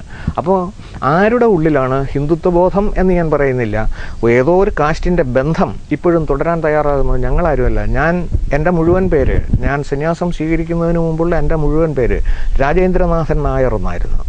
ഞാനത് ഉപേക്ഷിച്ചു. സ്കൂളിൽ ചേർക്കുമ്പോൾ വെറും രാജനായി മാറി. ആ രാജനാണ് കൺവെർട്ട് ചെയ്തത് സ്വാമി അയ്യപ്പദാസായത്. ഇത്തരത്തിൽ ഒരു പുനർനാമകരണം നൽകുമ്പോൾ ശരിക്കും ചില റോഡുകൾ അറിയപ്പെടുന്നത് ആ സ്ഥലത്തിൻ്റെ പ്രത്യേകതകൾ കൊണ്ടോ അല്ലെങ്കിൽ സ്വാഭാവികമായിട്ടും ആ റോഡിന് വേണ്ടി എന്തെങ്കിലും സേവനം അനുഷ്ഠിച്ച ചില ആളുകളുടെ പേരിലോ ആയിരിക്കും. ഇത്തരത്തിൽ ആ റോഡുകളുടെ പേര് മാറ്റി ദേശീയ തലത്തിൽ അറിയപ്പെടുന്നത്, ഉദാഹരണത്തിന് സ്വാമി വിവേകാനന്ദൻ്റെ പേര് നൽകിയാൽ, ഒരു റോഡിന് നൽകിയാൽ, സ്വാമി വിവേകാനന്ദനെ അറിയപ്പെടാൻ ഒരു റോഡിന് പേര് നൽകേണ്ട ആവശ്യമില്ല. അതിൻ്റെ ഒരു സ്വാഭാവികതയാണ് ഞാൻ ചോദിച്ചത്. അതിന് ഹിന്ദുത്വബോധം എന്ന് പറയുന്നതിനേക്കാൾ ഉപരി ആ വ്യക്തി സാമൂഹ്യ തലത്തിൽ അല്ലെങ്കിൽ അവരവരുടെ ആ ഗ്രാമത്തിലുള്ള ആളുകളുടെ ഉള്ളിൽ, ഇപ്പോൾ സ്വാമി വിവേകാനന്ദൻ പരോക്ഷമായിട്ട് അതിനെക്കുറിച്ച് പറഞ്ഞതുകൊണ്ട് ഞാൻ ചൂണ്ടിക്കാണിക്കാം. സ്വാമി വിവേകാനന്ദൻ്റെ 150-ാം ജന്മവാർഷികമാണ് ഈ വർഷം. ആ 150-ാം ജന്മവാർഷികത്തോടനുബന്ധിച്ച് കേരള ക്ഷേത്ര സംരക്ഷണ സമിതി മെമ്പർഷിപ്പ് കാർഡ് നൽകുന്നത് സ്വാമി വിവേകാനന്ദൻ്റെ ചിത്രത്തോടു കൂടിയ കാർഡിലാണ്. അപ്പോൾ അത് ഗ്രാമാന്തരങ്ങളിൽ സ്വാമി വിവേകാനന്ദൻ്റെ പേര് അല്ലെങ്കിൽ അദ്ദേഹത്തിൻ്റെ രൂപം, ആ നാമം എത്തിച്ചേരണമെന്ന് സമിതി ആഗ്രഹിക്കുന്നതുകൊണ്ടാണ് അത് തന്നെ തിരഞ്ഞെടുക്കാൻ കാരണം. അതുപോലെ പൂർവികരായ ആ പാരമ്പര്യമുള്ള ഗുരുക്കന്മാരോടുള്ള താല്പര്യം കൊണ്ടോ സ്നേഹം കൊണ്ടോ അതാത് ഗ്രാമങ്ങൾ ചെയ്തെങ്കിൽ, ഇവിടെ ഞാനൊന്ന് ചോദിക്കാം, ഇത് ചോദ്യം ചെയ്യപ്പെടുന്ന തയ്യാറെടുക്കുന്ന ഈ വ്യക്തികൾ മാക്സിം ഗോർക്കിയുടെയും അതേപോലെ തന്നെ ടോൾസ്റ്റായിയുടെയും ഒക്കെ ചിത്രങ്ങൾ വച്ചിരുന്ന സ്ഥലം മാറ്റിക്കൊണ്ട് ഇന്ന് ശ്രീനാരായണ ഗുരുദേവൻ്റെയും സ്വാമി വിവേകാനന്ദൻ്റെയും ചട്ടമ്പി സ്വാമികളുടെ ഉപയോഗിച്ച് ഞാൻ കണ്ടില്ല. പക്ഷേ അയ്യങ്കാളിയുടെയൊക്കെ രൂപം ഉപയോഗിക്കേണ്ട സാഹചര്യത്തിലേക്ക് വന്നെങ്കിൽ സാധാരണ മനുഷ്യരുടെ ഉള്ളിൽ ഇവര് പ്രതിനിധാനം ചെയ്യുന്ന ആ വ്യക്തിത്വത്തിന് ഏതു തരത്തിലുള്ള സ്വീകരണം ലഭിച്ചിട്ടുണ്ട് എന്ന് ബോധ്യപ്പെട്ടതുകൊണ്ടാണ് വൈദേശിക പാരമ്പര്യമുള്ള ഗോർക്കിയെയും ടോൾസ്റ്റായിയെയും മാർസിനെയും ലെനിനെയും മാറ്റാൻ കാരണം എന്നുള്ളതാണ് ഇതിൻ്റെ അടിസ്ഥാനം. തൊടുപുഴ അമ്പലത്തെ ചുറ്റിപ്പറ്റി കുറച്ച് വിവാദങ്ങൾ വീണ്ടും അടുത്തിടെ ഉണ്ടായി. ഭരണസമിതി മാറിയിരിക്കുന്നു, കോടതിയുടെ ഇടപെടലുകൾ, ക്ഷേത്രങ്ങളിലൊരു ഇപ്പോൾ ഒരു പൊതുവെ കാണപ്പെടുന്ന ഒരു അധികാര വടംവലി ക്ഷേത്രങ്ങളെ ചുറ്റിപ്പറ്റി നടക്കുന്നു. ഇത് ആശാസ്യകരമാണ്. എന്താണ് താങ്കളുടെ അഭിപ്രായം? ക്ഷേത്രങ്ങളോട് അനുബന്ധമായിട്ട് യാതൊരു കാരണവശാലും ഉണ്ടാകാൻ പാടില്ലാത്ത, കാണാൻ പാടില്ലാത്ത ചില സംഭവവികാസങ്ങളുണ്ട് എന്ന് താങ്കൾ പറഞ്ഞത് ഞാൻ 100% അംഗീകരിക്കുന്നു. എന്തുകൊണ്ടിത് വരുന്നു എന്ന് ചോദിച്ചാൽ, ഇന്നലെ വരെ ക്ഷേത്രങ്ങൾ തച്ച് തകർക്കണമെന്നും ആ തകർക്കപ്പെടുന്ന ക്ഷേത്രങ്ങളുടെ സ്ഥാനം ഇരിക്കുന്നിടത്ത് കപ്പയിടണം എന്നും അവകാശപ്പെട്ട പലരും ഇന്ന് ഏറ്റവും കൂടുതൽ ആഗ്രഹിക്കുന്നതും കടന്നു വരാൻ തയ്യാറെടുക്കുന്നതും മറ്റെല്ലാം ഉപേക്ഷിച്ചിട്ട് ക്ഷേത്രഭരണങ്ങളിലേക്കാണ്. ആ ക്ഷേത്രഭരണത്തിലേക്ക് കടന്നു വരാൻ ഏത് മാധ്യമം ഉപയോഗിക്കണം എന്നുള്ളതിന് അടിസ്ഥാനപരമായിട്ട് വിശ്വാസികളായിരുന്നാൽ വേണ്ട, വിശ്വാസികളായിരിക്കണം നിർബന്ധമില്ല. 100 രൂപ അംഗത്വ ഫീസും 5 രൂപ മാസവരിയും കൊടുത്താൽ മതി എന്ന് പറഞ്ഞിട്ട്, എൻ്റെ ഓർമ്മ ശരിയാണെങ്കിൽ അഡ്വക്കേറ്റ് രാജഗോപാലൻ നായർ ഇതിനു മുമ്പത്തെ ദേവസ്വം ബോർഡ് പ്രസിഡന്റ് ഇരിക്കുന്ന സാഹചര്യത്തിലാണ് ഇങ്ങനെയൊരു നിയമം കൊണ്ടുവന്നത്. ആ നിയമത്തെ അതിശക്തമായി എതിർക്കുകയും ഭക്തന്മാരെ 2 കാറ്റഗറി പെടുത്താൻ പാടില്ല എന്ന് നേരിട്ട് സംസാരിക്കുകയും അങ്ങനെ ഒരു ചർച്ചയ്ക്ക് അവസാനം ഹൈക്കോടതി പോകേണ്ട സാഹചര്യം വന്നു. കോടതിയിൽ കൊടുത്തു എന്നറിഞ്ഞത് ഇത് പുനഃപരിശോധിക്കണമെന്ന് കോടതി വിധിയുണ്ടായി. ആ വിധിയുടെ അടിസ്ഥാനത്തിൽ ഇത് മാറ്റി. ഇവിടെ സാഹചര്യം ഇപ്പോൾ തൊടുപുഴ ക്ഷേത്രം മാത്രമല്ല, കേരളത്തിലെ അറിയപ്പെടുന്ന പല ക്ഷേത്രങ്ങളിലും ഈ അധികാര വടംവലിക്ക് കാരണം ക്ഷേത്രാചാരങ്ങളും വിശ്വാസങ്ങളും തകർക്കാനുള്ള രൂഢമൂലമായ ശ്രമം ഇതിനോടനുബന്ധമായി നടന്നിരുന്നു. ആ നടന്നിരുന്നതിൻ്റെ ഏറ്റവും പ്രകടമായ ഉദാഹരണങ്ങൾ 1-2 ഞാൻ ചൂണ്ടിക്കാണിച്ചതിൽ ഒന്നിതാണെങ്കിൽ, മറ്റൊന്ന് ജോസഫ് തമ്പി, ജയ തമ്പി എന്നു പേരുള്ള ഒരാളെ ഗുരുവായൂർ ദേവസ്വത്തിൻ്റെ അഡ്മിനിസ്ട്രേറ്റീവ് കമ്മിറ്റിയിൽ കൊണ്ടുവരാൻ തയ്യാറായി. ജയതമ്പി ജനാർദ്ദനൻ തമ്പി ആയിരിക്കുമെന്ന് എല്ലാവരും വിചാരിച്ചു. പക്ഷേ അത് കഴിഞ്ഞപ്പോഴാണ് ജോസഫ് തമ്പി എന്ന പേരാണ് എന്നറിയാനിടയായത്. അതിനെതിരെ പ്രതികരിക്കേണ്ട സാഹചര്യം ഉണ്ടായി. ഇവിടെ ചോദ്യത്തിൻ്റെ ഉത്തരം ഇതിലല്ല പൂർണ്ണമാകുന്നത്. അധികാര വടംവലിക്ക് കാരണഭൂതമായിട്ട് പുറകുവശത്തൂടിയോ അല്ലെങ്കിൽ സ്വാധീനത്തിൻ്റെ അടിസ്ഥാനത്തിലോ വരുന്ന ഈ ആളുകളിൽ വിശ്വാസികളായ ആളുകൾ രാവിലെ വന്നു തൊഴുതിട്ട് പോയാൽ അത് വിശ്വാസമാണെന്ന് പറയുന്നതല്ല. അന്യർക്ക് ഉപദ്രവം ചെയ്യാതിരിക്കുകയും അവനവൻ്റെ ആചാരാനുഷ്ഠാനങ്ങളിൽ പൂർണ്ണമായിട്ടും ഉൾപ്പെട്ട് മുമ്പോട്ട് പോവുകയും ചെയ്യുന്നയാളാണ് ക്ഷേത്രവിശ്വാസി. അങ്ങനെയുള്ള വിശ്വാസികളാരും ഈ തരം വടംവലിക്ക് ഇറങ്ങി വരില്ല. അടുത്തിടെ ശബരിമലയെ സംബന്ധിച്ചുണ്ടായ ഒരു പ്രശ്നം, അപ്പത്തിൽ പൂപ്പൽ കണ്ടു, വിഷാംശമുള്ള അപ്പമാണ് വിതരണം ചെയ്യുന്നതെന്ന് പറഞ്ഞ് ചില മാധ്യമങ്ങൾ വാർത്തകൾ ഇറക്കുകയുണ്ടായി. കുറേ ആൾക്കാർ അതിനെപ്പറ്റി പ്രതികരിക്കുകയും ചെയ്തു. ഇതൊരു ശബരിമലയുടെ ഒരു പവിത്രതയെ ചോദ്യം ചെയ്തുകൊണ്ടുള്ള ഒരു സംഘടിത ശ്രമമായിട്ട് താങ്കൾക്ക് തോന്നുന്നുണ്ടോ? 1951 ശബരിമല തീവച്ച് തകർക്കപ്പെട്ട അവിടെ മുതൽ ഇങ്ങോട്ടേക്ക് ചിന്തിച്ചാൽ ഈ ശബരിമല തകർക്കുക എന്നുള്ളത് ആഗോളതലത്തിലുള്ള ഒരു ഗൂഢാലോചന നടക്കുന്നുണ്ട്. ഇത് ഞാൻ പറയാൻ കാരണം 216 രാജ്യങ്ങളുള്ള ഈ ലോകത്ത് അല്ലെങ്കിൽ ഭൂമിയിൽ 215 രാജ്യങ്ങളുടെയും അധീശത്വം നിലനിർത്താനോ അധീശത്വം പിടിച്ചുപറ്റാനോ രണ്ട് പ്രബല സമുദായങ്ങൾ, പ്രബല മതവിഭാഗങ്ങൾ, ആ മതവിഭാഗങ്ങളെ പേരെടുത്ത് പറയാൻ എനിക്ക് ഭയമൊന്നുമില്ല. ഒന്ന് ക്രൈസ്തവരും മറ്റൊന്ന് ഇസ്ലാമും. ഇവർ രണ്ടു കൂട്ടരും വളരെ വ്യക്തമായിട്ട് മത്സരബുദ്ധിയോടുകൂടി പ്രവർത്തിക്കുന്നു. അതിന് ഒരു കാരണവശാലും സാധ്യതയില്ല എന്നോ അല്ലെങ്കിൽ അത് പാടില്ല എന്നോ അത് ചെയ്യാൻ സാധിക്കാത്തതോ ഭാരതത്തിൽ മാത്രമേ ഉള്ളൂ. ഭാരതത്തിൽ ഭൂരിപക്ഷ ജനത എന്ന് പറയുന്നത് ഹൈന്ദവ ജനതയാണ്. ആ ഹൈന്ദവ ജനത എന്ന് പറയുന്നത് ഒരു പ്രത്യേക സംസ്കാരം കാത്തുസൂക്ഷിക്കുന്നവരാണ്. അതുകൊണ്ട് തന്നെ ഇതര മതങ്ങളെ ദ്വേഷിക്കാനുള്ള മനസ്സ് അവർക്കുണ്ടായിരുന്നില്ല എന്നുള്ള കാരണം കൊണ്ടാണ് ഇവിടെ സാഹോദര്യ മനസ്ഥിതിയോടുകൂടി ഹിന്ദുവും ക്രിസ്ത്യാനിയും മുസ്ലിമും ബൗദ്ധനും ജൈനനും അതേപോലെ തന്നെ സിഖുകാരും ഒക്കെ പാഴ്സി ഉൾപ്പെടെ, എന്തിനു പറയണം, ഇസ്രായേലിൽ നിന്ന് വന്ന എസ് കോഡർ, ഞാൻ പറയാതെ നിങ്ങൾക്കറിയാം, ഗോദ്റജിൻ്റെ ചീഫായിട്ട് ഉണ്ടായിരുന്ന ആൾ ഇവിടെ സിനഗോഗ് തന്നെ പണിത് നമ്മുടെ കൊച്ചിയിലെ ജൂ സ്ട്രീറ്റ് തന്നെ ഉണ്ടായിരുന്നു. അപ്പോൾ അവരെയും ഉൾക്കൊള്ളാനായിട്ട് ഭാരതത്തിൻ്റെ സംസ്കാരത്തിന് സാധിച്ചിരുന്നു. ഈ ഭാരതത്തിൻ്റെ എല്ലാവരെയും ഉൾക്കൊള്ളാനുള്ള സംസ്കാരത്തെ അല്ലെങ്കിൽ മനസ്സിനെ, അത് വേണമെങ്കിൽ അത് ഒരുപക്ഷെ ഭീരുത്വമാണെന്നോ അല്ലെങ്കിൽ എല്ലാവരെയും ഉൾക്കൊള്ളാനായിട്ടുള്ള ഈ മനസ്സ് മറ്റുള്ള ആർക്കും ഇല്ലാത്തത് കൊണ്ടാണ് എന്നുള്ളത് കൊണ്ട് ഇത് ഭീരുത്വമാണെന്ന് പറയുമ്പോൾ നാനാത്വത്തിൽ ഏകത്വം ദർശിക്കുന്ന ഭാരതീയ സംസ്കൃതിയുടെ വലിപ്പമാണ് ഈ കാണിക്കുന്നതെന്ന് പറയാൻ കഴിയാത്തത് അടിസ്ഥാനപരമായിട്ടൊരു കാരണമാണ്. ആ കാരണം നിലനിൽക്കുന്നത് ഭാരതത്തിൽ മാത്രമായതുകൊണ്ട് ഇവിടുത്തെ ഹൈന്ദവ സംസ്കാരം തച്ച് തകർക്കേണ്ടുന്നത് അധീശത്തിന് ശ്രമിക്കുന്ന ആളുകളുടെ ഏറ്റവും പ്രബലമായ ഏറ്റവും നിഗൂഢമായ ആവശ്യങ്ങളിലൊന്നാണ്. കാരണം ഈ ഹൈന്ദവ സംസ്കാരം നിലനിൽക്കുന്നത് ക്ഷേത്രങ്ങളോടനുബന്ധമായിട്ടാണ്.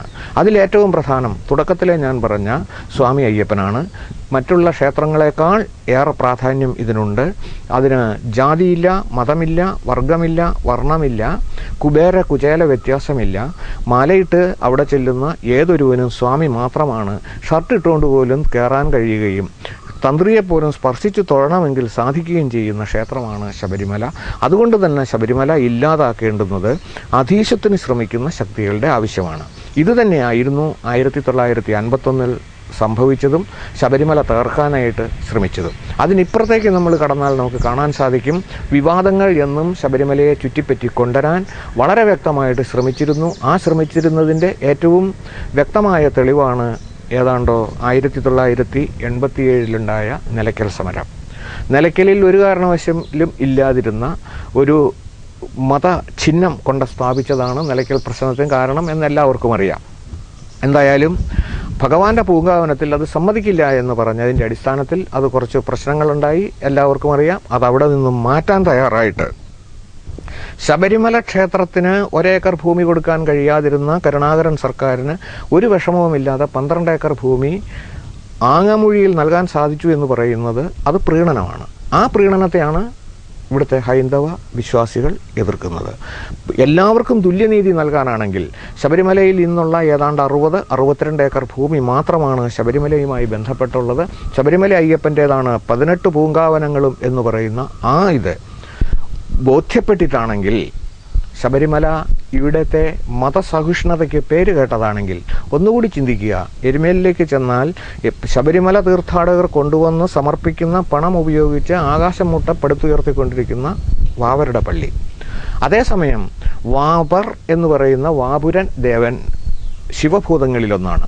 ആ ഭൂതങ്ങളിലൊന്ന് ചെറിയ അമ്പലത്തിൽ, കൊച്ചമ്പലത്തിലുണ്ട്. ആ ക്ഷേത്രത്തിൻ്റെ പ്രാധാന്യത്തെക്കുറിച്ച് പറഞ്ഞു കൊടുക്കാൻ ബാധ്യതപ്പെട്ട ദേവസ്വം ബോർഡോ പറഞ്ഞു കൊടുക്കാൻ ബാധ്യതപ്പെട്ട അവിടുത്തെ ഉദ്യോഗസ്ഥന്മാരെന്ന് പറയുന്ന ബോർഡ് തന്നെ, അവിടുത്തെ പൂജാരിമാരോ ശ്രമിക്കാത്തതിൻ്റെ ഫലമായിട്ട് തങ്ങളുടെ കയ്യിലുള്ളതെല്ലാം വാപ്പർ പള്ളിയിൽ തന്നെ ഇടുക എന്നുള്ള ലക്ഷ്യത്തിൽ ഭക്തർ കൊണ്ടുവന്ന് സമർപ്പിക്കുന്നത് അപ്പുറത്താണ്. അതിനെ എതിർക്കണം എന്ന് വിചാരിച്ചാൽ ഈ സംഘടനകൾക്കെല്ലാം എതിർക്കാം. പക്ഷേ മതസഹിഷ്ണുതയുടെ പേരിലും ഈശ്വരനിലേക്ക് ചെന്നെത്താനുള്ള വിഭിന്നങ്ങളായ മാർഗങ്ങളിൽ ഒന്നാണ് ഹൈന്ദവ ദർശനം ചൂണ്ടിക്കാണിക്കുന്ന പോലെ തന്നെ ഇതര മതങ്ങളും ഈശ്വരനിലേക്ക് ചെന്നെത്താനുള്ള മാർഗങ്ങളാണെന്ന് അംഗീകരിക്കുന്നു. ആ അംഗീകരിക്കുന്നത് ഹിന്ദുവിൻ്റെ സഹിഷ്ണുതയാണ്, അത് ഭീരുത്വമല്ല. അതാണ് ആദ്യമായിട്ട് അറിയേണ്ടുന്നത്. മറ്റൊരു പ്രധാനപ്പെട്ട കാര്യമുള്ളത് ഏറ്റവും അവസാനം ഉണ്ണിയപ്പത്തിലെ പൂപ്പൽ കണ്ടു. ഉണ്ണിയപ്പത്തിലെ പൂപ്പൽ ഞാൻ ഈ അഭിമുഖത്തിൽ തന്നെ ചൂണ്ടിക്കാണിച്ചു. ഇവിടെ 10,000 ഉണ്ണിയപ്പം അയ്യപ്പ സത്രവുമായിട്ട് ബന്ധപ്പെട്ട് തയ്യാറാക്കിയത് പൂപ്പലുണ്ടായിരുന്നത് ഒരു മനുഷ്യർക്ക് പോലും കൊടുക്കാതെ ഞങ്ങൾ നശിപ്പിച്ചു കളഞ്ഞു. അതിൻ്റെ കാരണം അത് വിഷമായിട്ടല്ല. ഈ പ്രക്ഷേപണം നടത്തിയ ചാനലുകാർക്ക് വളരെ വ്യക്തമായിട്ടറിയാം ഉണ്ണിയപ്പത്തിലുണ്ടാകുന്ന പൂപ്പൽ മരണകാരണമാവില്ല എന്ന്. പക്ഷേ വാർത്തയിൽ ഉപയോഗിച്ച വാക്ക് മാരകമായ വിഷാംശം കലർന്ന ഉണ്ണിയപ്പം ശബരിമലയിൽ വിൽക്കുന്നു. കൊച്ചുകുട്ടികൾ അത് കഴിക്കാൻ തയ്യാറായാൽ മണിക്കൂറുകൾക്കുള്ളിൽ മരിക്കാനും, മുതിർന്നവർ ഇത് കഴിച്ചു പോയിട്ടുണ്ടെങ്കിൽ അവർക്ക് കിഡ്നി ട്രബിൾ ഉണ്ടാകും എന്ന് പറഞ്ഞ് ശബരിമലയെ ചുഴന്നു നിൽക്കുന്ന ഒരു വലിയ അപകടമാണ് ഇതെന്ന് ചൂണ്ടിക്കാണിക്കാനാണ് ചാനൽ തയ്യാറായത്. അതൊരു കാരണവശാലും മാധ്യമധർമ്മത്തിന് ശരിയായതാണെന്ന് പറയാൻ കഴിയില്ല. ഇനിയും ഞാൻ ചൂണ്ടിക്കാണിച്ച നിഗൂഢതയുടെ മറ്റൊരു മുഖം കൂടി കാണിക്കാം. പോലീസ് അധികാരികൾ അവിടുത്തെ ജോലിക്ക് തയ്യാറായി വരുന്ന അല്ലെങ്കിൽ ഡ്യൂട്ടിക്ക് തയ്യാറായി വരുന്ന പോലീസ് അയ്യപ്പന്മാർക്ക് നൽകിയിരിക്കുന്ന ഒരു ഹാൻഡ് ബുക്കിൽ ഒരു പരാമർശമുണ്ട്. സീതത്തോടെന്ന് പറയുന്ന സ്ഥലത്തെ സംബന്ധിച്ചാണ് ആ പരാമർശം. അതിൽ കുരിശുപടി എന്ന് പറഞ്ഞൊരു സ്ഥലമുണ്ട്. സ്ഥലം രേഖപ്പെടുത്തിയിട്ടുണ്ട്. പക്ഷേ ഏതാണ്ടോ 48 കൊല്ലമായി സ്ഥിരമായി ശബരിമലയ്ക്ക് 4-5 പ്രാവശ്യം പോയിക്കൊണ്ടിരിക്കുന്ന ഞങ്ങളെപ്പോലെ എന്നെപ്പോലുള്ള ഗുരുസ്വാമിമാർ, ഞാൻ ഗുരുസ്വാമി എന്നല്ല പറഞ്ഞത്, എന്നെപ്പോലെ പ്രായമായ ആളുകൾ, അവരുടെയൊന്നും ഓർമ്മയിൽ സീതത്തോടോ പരിസര പ്രദേശത്തോ ഇല്ലാത്ത കുരിശുപടി എന്ന് പറയുന്ന സ്ഥലം ഈ ഹാൻഡ് ബുക്കിൽ കടത്തിക്കൊണ്ടുവന്നതിൻ്റെ പിന്നിൽ ഏതോ പ്രതിലോമ ശക്തികളുണ്ട്. അത് ശബരിമലയ്ക്കെതിരെ, അതായത് അതിനെ ഞാൻ കുറച്ചുകൂടി വ്യക്തമാക്കാം. ഈ ആദിവാസി സഹോദരങ്ങൾ തിങ്ങിപ്പാർക്കുന്ന സ്ഥലത്ത് കുരിശ് സ്ഥാപിക്കാനും, കുരിശുപടിയുടെ പേര് പറഞ്ഞുകൊണ്ട് കുരിശ് സ്ഥാപിക്കാനും, ആ കുരിശ് സ്ഥാപിച്ചതിൻ്റെ അടിസ്ഥാനത്തിൽ അവരെ മതം മാറ്റാനുമുള്ള നിഗൂഢ ശ്രമങ്ങൾ നടക്കുന്നു. അതിനെ അതിശക്തമായി ശബരിമല അയ്യപ്പ സേവാ സമാജം എതിർക്കും. ഞാൻ ചോദിക്കാൻ ഉദ്ദേശിച്ചൊരു കാര്യം, തീർച്ചയായിട്ടും ഒരു വിവാദമുണ്ടാക്കുകയല്ല ഇതിൻ്റെ ലക്ഷ്യം. കേരളത്തിലുള്ള സമുദായങ്ങൾ, അറിയപ്പെടുന്ന സമുദായങ്ങൾ ഹിന്ദു, ക്രിസ്ത്യൻ, മുസ്ലിം 3 സമുദായങ്ങൾ. ഹിന്ദുക്കളിൽ മാത്രം കണ്ടുവരുന്നൊരു പ്രത്യേകത എന്താണെന്ന് വെച്ചാൽ സമുദായത്തിന് അല്ലെങ്കിൽ സമുദായത്തിലുള്ള ആളുകൾക്കൊരു പ്രശ്നമുണ്ടായി കഴിഞ്ഞാൽ ഒരു ഒരുമ നഷ്ടപ്പെട്ടു വരുന്നു. പ്രത്യേകിച്ചും നമ്മൾ കണ്ടുവരുന്ന ഒരു സംഗതി വെച്ചാൽ മുസ്ലിം സമുദായത്തിലാവട്ടെ ക്രിസ്ത്യൻ സമുദായത്തിലാവട്ടെ അവർക്കൊരു പ്രശ്നം ഉണ്ടായാൽ അവർ ഒറ്റക്കെട്ടായിട്ട് നിൽക്കുന്ന ഒരു പ്രവണത കാണുന്നുണ്ട്. ഈ ഒരു പ്രവണത ഹിന്ദു സമുദായത്തിൽ കാണുന്നു. എന്താണ് താങ്കളുടെ അഭിപ്രായം? വളരെ അവധാനതയോടെ ഗൗരവപൂർവ്വം ചിന്തിക്കേണ്ടുന്ന ഒരു പ്രമാദമായതോ അല്ലെങ്കിൽ വിവാദം ഉണ്ടാക്കാൻ പര്യാപ്തമായതോ ഒരു വിഷയമാണിത്. പക്ഷെ അതിനുള്ള മറുപടി തുടക്കത്തിലേ പറയേണ്ടുന്നത് ഇത് ഒരു ദിവസം കൊണ്ടോ 2 ദിവസം കൊണ്ടോ സാധിക്കാൻ പറ്റുന്നതല്ല. അതിനുള്ള കാരണം ഞാൻ നേരത്തെ മറ്റൊരു ചോദ്യത്തിന് ഉത്തരമായി ചൂണ്ടിക്കാണിച്ച 60 വർഷം കൊണ്ട് കേരളത്തിലെ ജനങ്ങളുടെ ഹൃദയത്തിലുണ്ടായിരുന്ന ഒരു മാറ്റമുണ്ട്. ആ മാറ്റം ക്ഷേത്രാഭിമുഖ്യം നഷ്ടപ്പെടുത്തിക്കൊണ്ട് നിരീശ്വരവാദമാണ് നമ്മുടെ പ്രത്യക്ഷമായിട്ടുള്ള ചിന്താസരണിയെന്ന് വിചാരിക്കുകയും അതിനനുസരിച്ചിട്ട് മുന്നോട്ട് പോകാൻ തയ്യാറെടുക്കുകയും ചെയ്ത ഒരു സിദ്ധാന്തം ഇവിടെ അടിയുറപ്പിക്കാൻ ശ്രമിച്ചിരുന്നു. കുറേയേറെ അത് സാധിച്ചിരുന്നു. ഇന്ന് ഹിന്ദുക്കൾ ഏറ്റവും കൂടുതലുള്ള പൊളിറ്റിക്കൽ പാർട്ടി ഏത് എന്ന് ചോദിച്ചാൽ, അല്ലെങ്കിൽ ഹിന്ദുക്കളെ പ്രതിനിധാനം ചെയ്യുന്ന ഏറ്റവും പ്രമുഖമായ സ്ഥാപനം അല്ലെങ്കിൽ പ്രസ്ഥാനം ഏത് എന്ന് ചോദിച്ചാൽ യാതൊരു സംശയമില്ലാതെ ഞാൻ പറയും കമ്മ്യൂണിസ്റ്റ് മാർക്സിസ്റ്റ് പാർട്ടിയാണ് ഹിന്ദുക്കൾ ഏറ്റവും കൂടുതലുള്ളത്. ആ കമ്മ്യൂണിസ്റ്റ് മാർക്സിസ്റ്റ് പാർട്ടിക്ക് യാതൊരു കാരണവശാലും അവർ തമ്മിലുള്ള ഐക്യമല്ല പ്രശ്നം.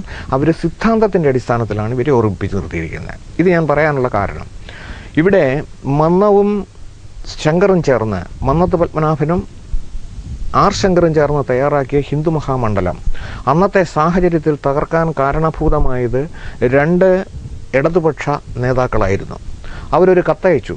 ആ കത്തിൻ്റെ ബ്രീഫ് മാത്രം ഞാൻ പറയുന്നു. ഒന്ന്, സാമുദായിക സംവരണത്തെക്കുറിച്ച് താങ്കളുടെ അഭിപ്രായം എന്ത് എന്ന് ചോദിച്ചിട്ട് കത്ത് മന്നത്ത് പത്മനാഭനും സാമ്പത്തിക സംവരണത്തെക്കുറിച്ച് താങ്കളുടെ അഭിപ്രായം എന്ത് എന്ന് ചോദിച്ചയച്ച കത്ത് ആർ ശങ്കറിനും ലഭിക്കുകയും അന്നത്തെ പ്രമുഖരായ ആളുകളായിരുന്നതുകൊണ്ട്, കാരണം അതിൻ്റെ പേര് ഞാൻ പറയാത്തത് മനഃപൂർവ്വമാണ്, അറിയാത്തത് കൊണ്ടല്ല, അത് പേര് പറഞ്ഞാൽ ഉടൻ തന്നെ ഇതിന് പ്രതികരണവുമായിട്ട് ആ പ്രസ്ഥാനം ചാടി വരാൻ സാധ്യതയുള്ളത് കൊണ്ടാണ് ഇടതുപക്ഷം എന്ന് പറഞ്ഞ് നിർത്തിയിരിക്കുന്നത്.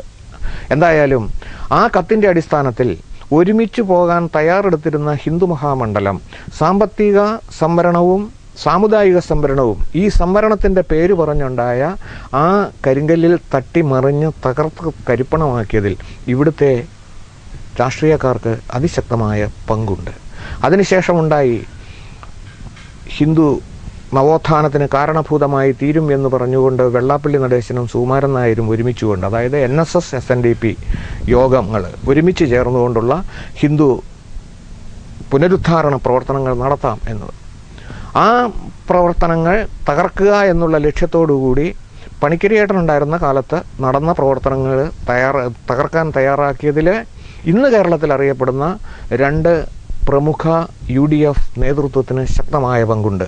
തെളിവുകളുടെ അടിസ്ഥാനത്തിൽ തന്നെ ഞാനിത് പറയുന്നു, നിഷേധിക്കാമെങ്കിൽ നിഷേധിച്ചോട്ടെ. പക്ഷേ അതും തകർത്ത് കഴിഞ്ഞിട്ട് ഇതിൽ നിന്നെല്ലാം അനുഭവത്തിൻ്റെ വെളിച്ചത്തിൽ പഠിച്ചതാണ് വെള്ളാപ്പള്ളി നടേശനും സുകുമാരൻ നായരും എന്നുള്ളത് കൊണ്ട് തന്നെ ഇവർ കാണിക്കുന്ന ആ ഉമ്മാക്കിയിൽ ഇത് തട്ടിത്തകരും എന്ന് ഇപ്പോൾ ഞാൻ വിശ്വസിക്കുന്നില്ല. വളരെ കാലമായി ഇപ്പോൾ സേവാ സമിതിയിലും ക്ഷേത്ര സംരക്ഷണ സമിതിയിലും പ്രവർത്തിക്കുന്നു. ഇനി അങ്ങോട്ടുള്ള പ്രവർത്തന മണ്ഡലം ഏതൊക്കെയായിരിക്കും? വളരെ ആലോചിച്ച് മറുപടി നൽകേണ്ടുന്ന ഒരു വിഷയമാണ്. എങ്കിലും ഞാൻ ഈ പ്രവർത്തനങ്ങൾ അങ്ങേയറ്റം വരെ കൊണ്ടു നടക്കുമെന്നൊക്കെ പലരും പറയാറുള്ള ഈ സാഹചര്യത്തിൽ ഇതുവരെയും ഇല്ലാത്ത സമയം ഉണ്ടാക്കി പ്രാർത്ഥനയ്ക്കോ മറ്റു കാര്യങ്ങൾക്കോ അല്ലെങ്കിൽ വായനയ്ക്കോ വളരെയേറെ ബന്ധപ്പെട്ടാണ് സമയം കണ്ടെത്തിക്കൊണ്ടിരിക്കുന്നത്. ഈശ്വര നിയോഗം ഉണ്ടെങ്കിൽ 63 വയസ്സുകാരനായ ഞാൻ 69 വയസ്സിൽ പൊതുരംഗത്ത് നിന്ന് പിൻവാങ്ങണം എന്നാഗ്രഹിക്കുന്നു. 6 കൊല്ലം കൂടി ഉണ്ടാവുകയുള്ളൂ. 69 വയസ്സിൽ പിൻവാങ്ങിക്കഴിഞ്ഞാൽ വളരെ സ്വസ്ഥമായ പൊതുരംഗത്തൊരു കാര്യത്തിലും ഇടപെടാതെ പുസ്തകപാരായണത്തിൽ മാത്രം നിങ്ങൾക്ക് കാണാം. ഇവിടെ എൻ്റെ ഏറ്റവും വലിയ സ്വത്തെന്ന് പറയുന്നത് പുസ്തകങ്ങൾ മാത്രമാണ്. ആ പുസ്തകങ്ങളിൽ എല്ലാത്തിലേക്കും കടന്നു ചെല്ലാൻ ഇതുവരെ സാധിച്ചോ എന്ന് ചോദിച്ചാൽ മുഴുവൻ സാധിച്ചിട്ടില്ല. പക്ഷേ ഞാൻ തൊടാത്ത, എൻ്റെ കൈ സ്പർശിക്കാത്ത ഒരു പുസ്തകം പോലും എൻ്റെ ഷെൽഫിലില്ല. ആ പുസ്തകങ്ങളുടെ ലോകത്തേക്ക് ഒതുങ്ങണം എന്നാണ് ആഗ്രഹിക്കുന്നത്. വളരെ നന്ദി സ്വാമി അയ്യപ്പദാസ് ഈ മുഖാമുഖം പരിപാടിയിൽ പങ്കെടുത്തത്.